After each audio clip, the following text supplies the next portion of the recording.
कोई भी समझदार इंसान, कोई भी समझदार बच्चा तक ये समझ सकता है कि देश की सुरक्षा चुनी हुई सरकार की जिम्मेवारी है, तो सवाल उसी से पूछा जाना चाहिए। दिसंबर 2016 में प्रधानमंत्री मोदी ने एक रैली में कहा था कि नोटबंदी ने आतंकवाद की कमर तोड़ दी है। तो सवाल यह उठता है कि आतंकी हमले रुके क्यों नहीं उसके बाद। सिर्फ जम्मू एंड कश्मीर की ही बात करें हम तो देखो, नवंबर 2016 में हुआ नागरोटा आर्मी बेस अटैक, जुलाई 2017 में अमरनाथ यात्रा अटैक, फरवरी 2018 संजूवन मिलिट्री स्टेशन अटैक, फरवरी 2019 पुलवामा अटैक, मार्च 2019 Jammu bus stand grenade blast, जून 2019 अवंतीपोरा में इंडियन पैरामिलिट्री पुलिस पर attack, 2023 Poonch Rajouri attack, 2024 Reasi attack और अब 2025 पहलगाम अटैक। एक के बाद एक आतंकी हमले हुए जा रहे हैं और देश की मीडिया में हिम्मत नहीं है सरकार से सवाल करने की। यह सिर्फ 2014 से पहले होता था कि मीडिया द्वारा सरकार से सवाल पूछे जाते थे।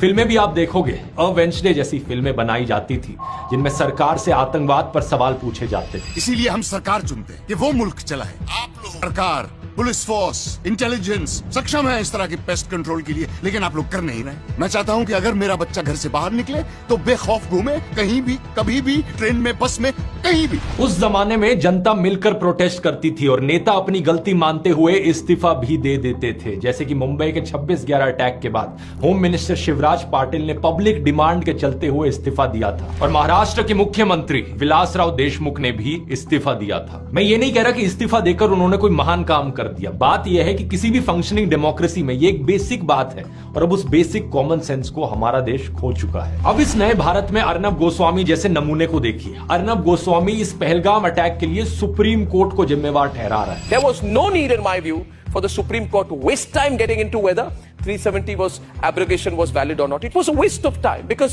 with the greatest of respect to the judges, they will not take responsibility for the security situation. ये वही नमूना है जिसकी व्हाट्सएप चैट लीक हुई थी और जिसने पुलवामा हमले के बाद व्हाट्सएप पर मैसेज लिखा था, this attack we have won like crazy. Pulwama attack के बाद सबसे पहले कवरेज कर लेने का ये जश्न मना रहा था। गोदी मीडिया एंकरों से इतनी सिंपल बात नहीं पूछी जा रही कि जिस जगह इतने सारे टूरिस्ट जमा थे वहां प्रॉपर सिक्योरिटी क्यों नहीं थी। आज तक चैनल के कॉरेस्पॉन्डेंट ने यह कहने की कोशिश की तो उनकी बात को बीच में ही काट दिया गया। ये मजाक नहीं है।